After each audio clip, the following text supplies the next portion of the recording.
Let's talk about the undisputed value king, the Rainy 75.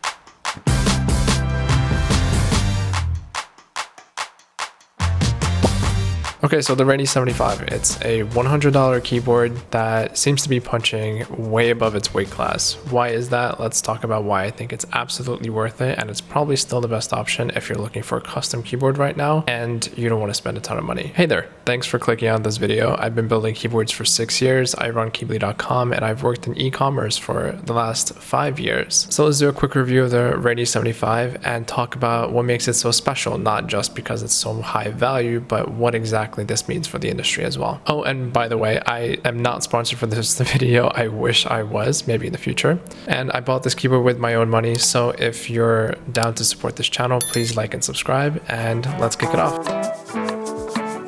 So why does this keyboard even exist? For one, let's start with the amazing value. I mean, take a look at it. It's a full metal build, aluminum, gasket mounted, comes in multiple colorways, multiple switch types. It's tri-mode connectivity, and all of that for between $100 and $140 depending on what features you look for. Honestly, a few years ago, this was grouped by territory, and this is actually referenced by the fact of that keyboard in the back right there, which cost me something like $300, and that's the QK75N with the knob. I had to wait probably 5 or 6 months for that to show up, and a lot of hopium had to go into that. Now, I mean, here, we could take a look at the Rainy 75, and it's affordable. This is basically proof that the industry is coming pretty far. It's also proof that really good keyboards are not just for the deep pocket crowd anymore. Okay, so what does that mean, and how is that evolving? What prices are going to be coming out of this industry going into the future? The fact that WOBKEY was able to accomplish this at the price point that they do means that they're getting really, really good at the manufacturing side of things. So for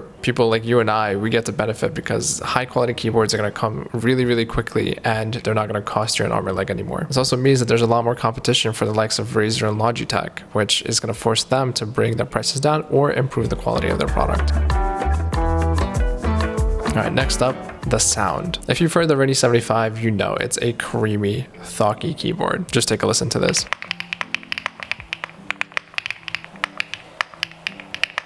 So why does this matter? Well, a keyboard's not just for the vibes, it's actually for the experience too, right? And the Rainy 75 definitely delivers in this regard. Apart from the fact that it sounds incredible, the thing that really matters is that this is out of the box. I have not made any mods or changes to this keyboard at all, which is pretty awesome. From the business side, if you're into the e-com piece of it at all, what WOBKEY accomplished here is pretty incredible. That means they got the manufacturing process down to a T, and they can manufacture these things pretty effectively. That also means that it can come at a low cost, and that's better for you and I. For me, this is exactly why it stands out, and this is why I call it the undisputed value king, because it's straight out of the box. It comes with great switches, it comes with great sound dampening, and it comes with great colorways and options. It's literally just right, and that's exactly why it's the king. Okay, so let's talk about versatility. Throughout my testing and experience with this keyboard for the past 2 weeks, I just feel like all of my needs are met, to be honest with you. I've literally used it across my Mac working laptop. I've worked with it with gaming. I've been playing a ton of Monster Hunter Wilds in the past week or so, and it's got me covered. If you can't tell yet, I definitely should be sponsored by WOBKEY, but I'm not yet, so let's make that happen. Anyway, so tri-mode connectivity just means that you've got your bases covered across different connectivity types. You can have it wired, you can have it Bluetooth or wireless. It also has a pretty decent battery. It's 3,500 milliamps. And if you're into RGB, you can have that on or off. Really depends on your vibe and what you're looking for. Honestly, the beauty of this thing is that you can literally take it anywhere from home to the office or to your workplace, whatever you want to do, and it's got you covered. And honestly, my girlfriend's stolen this from me multiple times already, so I kind of totally understand why she would. Okay, let's be honest. After all this glazing, what imperfections does it have? Okay, so there are some interesting design choices, like this one, for instance. The on and off switch is under the caps lock key. Just take a look. There's some other key issues that you should probably take a look at and make sure that you're not going to care too much about this, but WOBKEY has also had some customer support issues, some imperfections with the delivery of units and things like that, just like any other company. Honestly though, from my perspective and my experience in the e-commerce world, these are pretty negligible.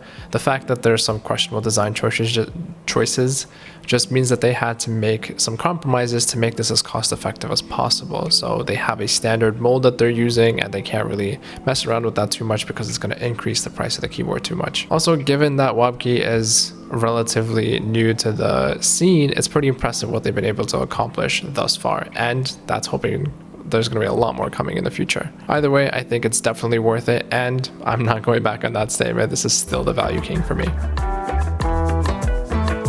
Okay, so let's summarize. Why is the Rainy 75 the value king in my eyes? Well, the first point is that it's 99 bucks. You still can't really beat that price for a full metal build with so many features that it comes with, especially great options on switches, keycaps, the PCB, the sound dampening, and everything else that it comes with. It's pretty incredible, and it's also living proof that this community is evolving very, very rapidly, and things are improving for the benefit of the consumer. There's so much more competition, and the fact that this thing exists means a lot more people have to come out here and compete with it. As an example, I think WOBKEY has come out with a 75 that's pretty much an equal competition with this one, and I'm going to review that one as well. Okay, so what do you guys think? Does this keyboard deserve this title? Drop a comment down below and let me know what your thoughts are. And do you have a budget keyboard that you like and you prefer? If you like this deep dive into the industry and the keyboard itself, hit that subscribe button. I'm going to try to publish more and more of these kinds of reviews and content, talking about the industry, talking about why it's relevant and important, and why it's important for us keyboard lovers. Thank you.